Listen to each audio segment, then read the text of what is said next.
NTPC ২০২১ সালে আসা একটি প্রশ্নে বলা হয়েছে, একজন শারীরিক শিক্ষা শিক্ষক ৯৩টি ব্যাট এবং ১৮০টি বল কয়েকজন খেলোয়াড়ের মধ্যে বিতরণ করতে চান, যাতে প্রত্যেকে সমান সংখ্যক ব্যাট ও সমান সংখ্যক বল পায়।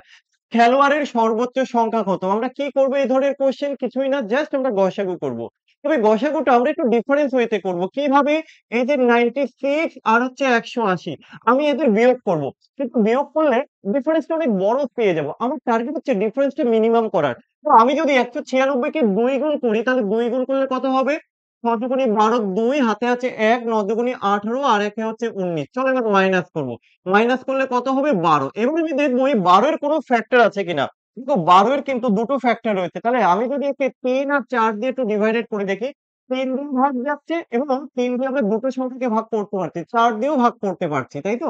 যে সংখ্যাকে ৩ এবং ৪ দিয়ে ভাগ করা যায় আমরা জানি সেই সংখ্যা অবশ্যই ১২ দিয়ে ভাগ যাবে। তাহলে এখানে আমাদের গসাগু কিন্তু চলে এসছেই, ১২ হবে গসাগু। আমাদের 6 এবং 4 কিন্তু গসাগু হবে না। আশা রাখি বোঝাতে পেরেছি। যদি কোনো ডাউট থাকে কমেন্ট করে জানাও।